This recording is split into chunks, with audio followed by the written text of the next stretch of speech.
Everyone came to the table in the beginning. VFX, the production designer, director, and there was a philosophy from the start that we're going to have a head-to-toe suit, and it was our job to make sure it was very mobile and sleek. You could work in it and do stunts in it. We wanted to try to make the suit as close to Martin Wist, the production designer's design, as possible. We took Martin's designs, which were in 3D, and then conformed them all to fit Joel, our actor.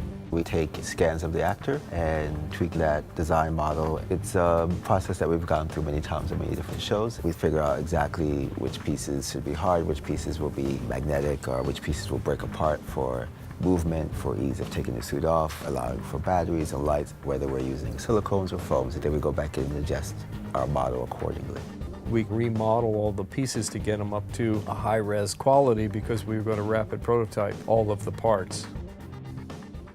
Basically, it's up to my department to come up with what we need to build based on what the shot's calling for, if it's a hero suit or something that's just for display purposes in the film. We assess what needs to be done and find the right technology to do it.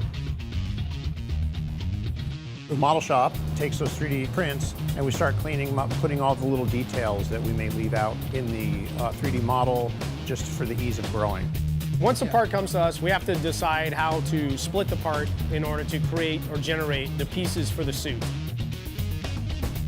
The idea is that it's a super hard, bulletproof surface that's not supposed to flex. So wherever it's possible, the materials were rigid, but anywhere in the joints, we tried to keep it as soft as possible. The stunt suits were made out of a soft polyfoam, so they could run, jump, get pulled.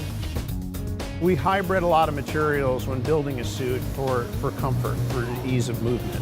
We have a design that is made in a computer. It does not always translate perfectly to the human body, which means after all the pieces are run, we have to figure out how to assemble and make it work. Make it comfortable, cut away, add in. We sew, we glue, we use fabric, we use foam. We use webbing, we use snaps, we use zippers, all kinds of different material to keep everything together.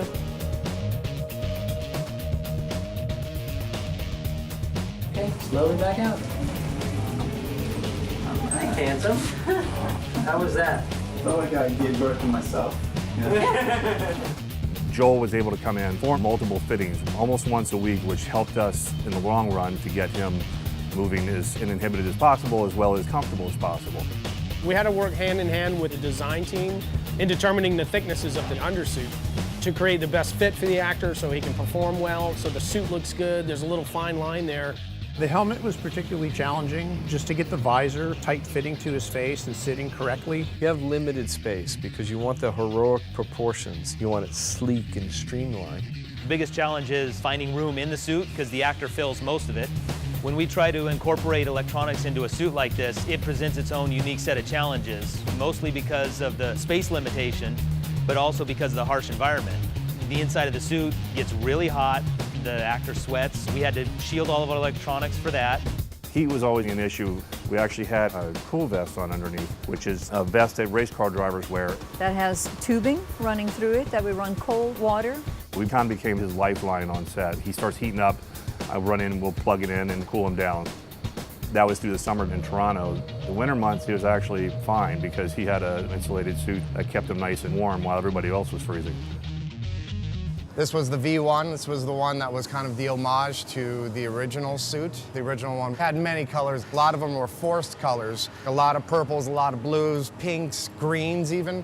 I incorporated those colors in this suit. It gives that pearl kind of iridescent color, what everybody kind of remembers RoboCop looking like. His visor was made out of like a sunglass material, painted in such a way that the actor could actually see out of the mask. We created many iterations of the V3 suits as he's battle damaged and shot up. We built a couple of different full-size EM208s, which were used for lighting reference and background.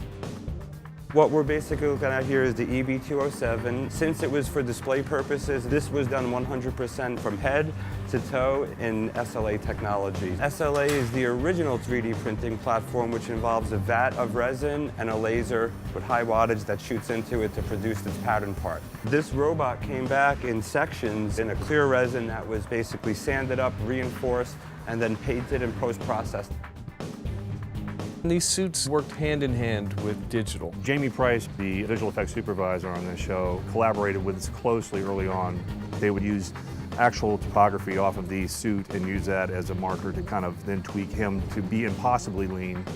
There were a certain amount of scenes that were too dangerous for the actor, that they had to put in a 100% CG character. Having the suit there, regardless if it's actually in the scene at the end of the day or not, it helps the digital department make that character believable in that environment.